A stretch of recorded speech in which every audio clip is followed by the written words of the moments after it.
What is the most terrible thing you've ever witnessed?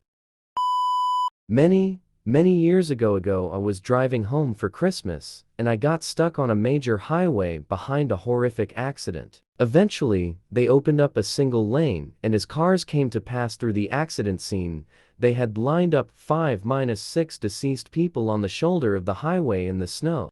An entire family was wiped out, and visible to all who were still moving. Even now, decades later, it still makes me sick to my stomach just thinking about it. This was maybe 2 days before Christmas. When I was a kid, my family was returning from my grandma's house during some holiday. We got stuck in some really bad traffic, only to learn it was because of a terrible car crash. As we were passing the crash, my dad told my brother, sister, and I to close our eyes and cover our faces. Of course, I peeked and regret ever doing so. The top of the car was ripped off, and the car was also in half. I saw 2 white sheets covering what I thought were 2 corpses. Then I realized it was only 1 corpse that was cut in half. The blood was soaking the white sheets. My brother's dead body. He shot himself with a shotgun, or so we thought. I found his body. The blood, the brains, the hole, the blood on the wall, the carpet, welts. Turns out my cousin broke in and shot him over a girl. We didn't know for 20 years, but either way, worst thing I ever seen.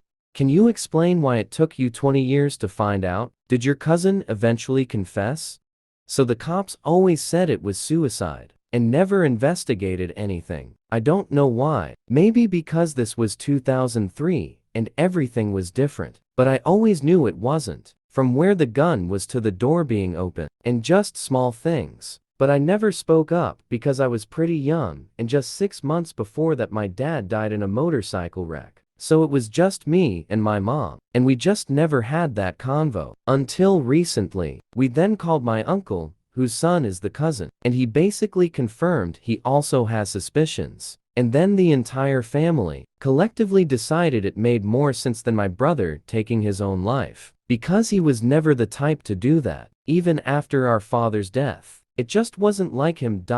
So to be honest, we don't know 100% if he did it, or if the cousin did it, but both individuals are dead now, so it wouldn't matter either way. In 1999, I went on a road trip through Spain by car. One night, we decided to sleep on one of those resting areas of highways. A family parked near us, and decided to sleep there too. It was father, mother, a 5-year kid, and a 10-year girl. At least they looked like that. They played a bit and then entered the car to sleep. In the morning, they left, and when I heard them leaving, I woke up and decided to go too. They were less than 1 kilometer from us. When we got to the highway, we noticed a cloud of dust ahead. We saw cars stopping and people waving. The family car had flipped. The body of the little girl was hanging from the back seat window without the head, still bleeding. My girlfriend started screaming, and all I could do was put my hand on my mouth, and it stayed there for kilometers. We both couldn't sleep with that thought. Never have and never will forget that sight. I do not know if anyone has survived that accident.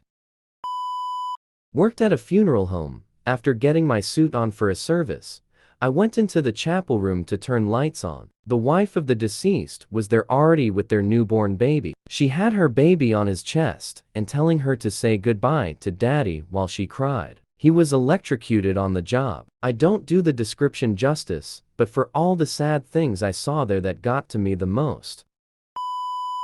One time I went to Winn-Dixie, a grocery store in the morning for some breakfast items, and found a guy unconscious in the back of the store's building outside. It was a hot day, and he was in the sun. Many people passed him, but no one stopped. I thought to myself, it's 87 degrees out, it's Florida, and he's passed out in the sun with no shade. I walk over to him to offer him a water. He didn't respond. He was dead. I didn't understand that he was dead, so I continued to try and wake him up until eventually I called ambulance and they tried to bring him back to life. But he overdosed and was dead for 30 minutes already by the time I went to help the dude. Truly traumatic.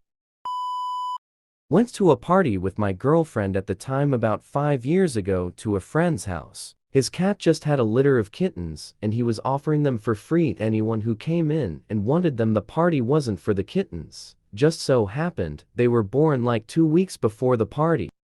One of the guys who came asked if he could keep one of the kittens. Guy with the kittens agreed. A few hours later, when everyone is drinking and having a good time, the guy with the kitten and two other guys go outside with it and said, "Hey, watch this, guys." They ran down the stairs. We were on the 3rd floor with a balcony. One of them got in a car and started to drive around the apartment complex to come back. As he rounded the last corner to come back, he floored it. And as he did this, they all came back upstairs laughing hysterically. My GF, after seeing that happen, immediately broke down crying. Several folks did, and after she composed herself, we left immediately.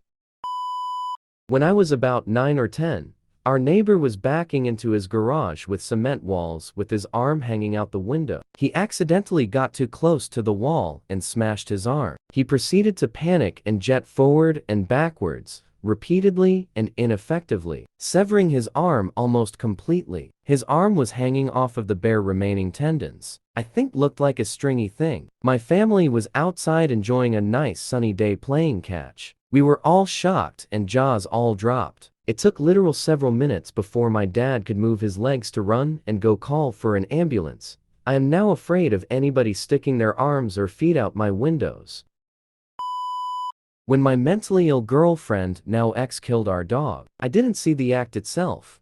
I just heard him whimpering, and then I saw him bleeding from his nose. Took him to the vet. He had broken ribs and a collapsed lung, and we were basically broke, so we couldn't pay for the treatment, which included putting him on a ventilator that would have cost like $200 per day. Putting him to sleep was unfortunately our only option. When I asked her what happened, she said, "Well, he peed on our bed, so that's what he gets."